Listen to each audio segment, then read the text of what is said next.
Sisi guys tasvika kumba saka yo tava tichifamba dzakuma 55 tichingosvika tabva tadzima mota tichitaona kuti yaita sebosi vanhu paipai pataita live stream dziri kuma 12 midnight tiri kumvuma Manu Gavavi kwachangamirira avati ukangoidzima chete mota iyi haichatomuki angataura chokwadi saka ndakumbomira ndachingofamba which is a little bit risky kuti ndidero but hapana zvokuita bo ndada kuti ndivati ndiri kunuku then ndozotanga kutsvagira bhati racho ndasvika kumba radhani kuti ndiri musango maiskozoti what's the plan B saka ndobva ndadzima izvozvizvi saka ndada kutotarisa kuti yadini chidzima bva yatiramba kumuka bhati ratobva ratodhakwa zvekutorevesa hai harichatomboshandi andada kungoti ingekera kuti vanga kutobuta zvokuputitika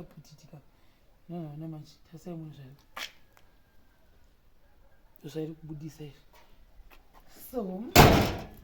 ndango ndingokupai update sezvo ndambokuudzai paipai kuti kii dziripi dzimota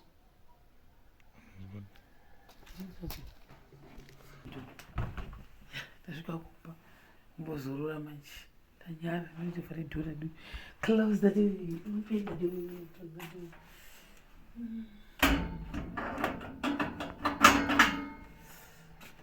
tanyara guys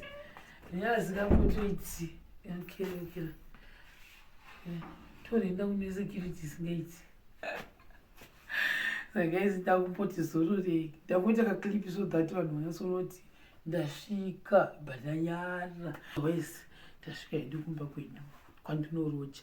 this is not my house ndosaka ndingadi kunyanya kutora mavhidhiyo ndiri kumba kwandinorocha because ndoda kuzotora mavhidhiyo ndakumba kwangu kwandogara muno mumba ndogara ndinorocha saka tasvika uyauda kukiya madhoo ndichingofunga kuti mangwana ndichafamba se and I pray kuti ndinoriwana ndikini patiri mningiri kuti ndikatishaya because ndambo makani ngangatatanzari mumapatari but I don't know chambocheka kuti tiona kuti tinoriwanira hopefully ndinowana nyowani because airatodhakwa rakutobuda zvinhu zveblack ratodhakwa hari kuna kwandinoenda naro saka pandinomuka pachioni time because ndatokuma 5 pachamuka ndotonanga ndikarekasota womota yangu ndoti ndikatika ndoti ndomborarara ndapedza bhati rikakwanisa kuya rikagadziriswa rikatenga rimwe nyowani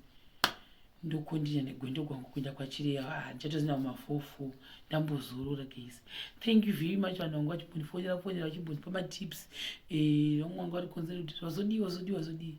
thank you gandimbozorora mbichana bye bye.